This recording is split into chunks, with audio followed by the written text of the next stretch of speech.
बोलावं समजत नाही. रँक अचीव केल्यानंतर असं वाटते की खूप.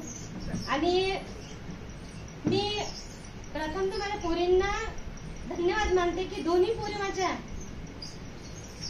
मला घरून त्यांचा सपोर्ट असतो. कारण उशिरा पण घरी गेली ना कधी म्हणत नाहीत मम्मी ये लवकर, फक्त एवढंच म्हणतात की मम्मी जाताना जा लवकर आणि व्यवस्थित जा आणि येताना मम्मी व्यवस्थित ये आरामात ये. मुलींसाठी खरंच मला अभिमान आहे माझ्या मुलींवर. आणि दुसरी गोष्ट, मी या कन्सेप्ट मध्ये एकदम शेवटी येऊन बसले होते. मला पण वाटत नव्हतं की मी इथपर्यंत येऊन पोहोचणार. सुरुवातीला जेव्हा आली ना मला प्लॅन काही समजला नव्हतं. तुम्हाला समजलं? नाही. अजून पण शिकत आहे, अजून पण मला समजत नाही. आणि काय बोलावं, माझे ग्रेट गुरु प्रवीण सर प्रत्येक वेळेस सपोर्ट करतात आणि ज्यांनी मला बिझनेस मध्ये आणलं त्यांना धन्यवाद देते, डोके फॅमिलीला. आणि सागर गावंडे सरांना पण धन्यवाद देते, नानाभाऊ कोते सरांना धन्यवाद देते. त्यांच्यासाठी एक माझ्या आपल्यासाठी जोरदार टाळ्या होऊ द्या.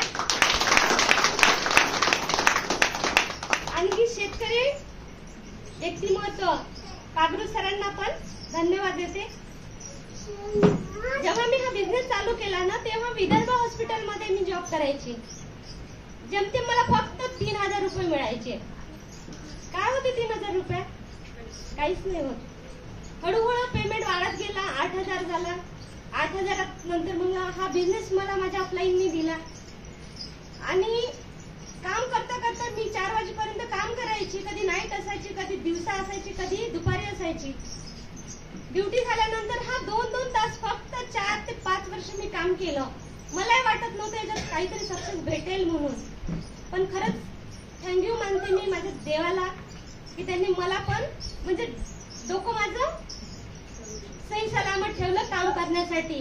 कारण काय असते आजूबाजूने शेजारचे लोक काय करत असतात, टोचत असतात, आहे ना.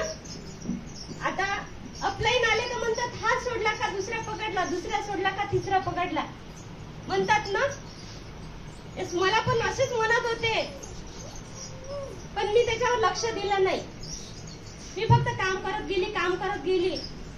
आणि हॉस्पिटलमध्ये पण मला असं एवढे इव्हेंट घडले की जेव्हा मी ब्रेन ट्युमर साठी किंवा अदर आरोग्यासाठी देत होते ना, 95 वगैरे देत होते ना, तर मला अक्षरशः डॉक्टरांनी अंदर बोलवलं होतं आणि ते म्हटलं तुला बिझनेस करायचं असेल तर तुझं दुकान टाक,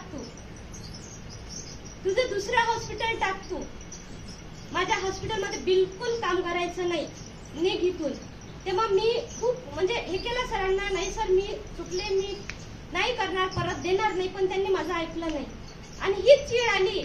म्हटलं आता जर नाही यांना जर नाही हे केलं तर मी कुठे ना कुठे माझं 4 लोकात तरी सत्कार झाला पाहिजे.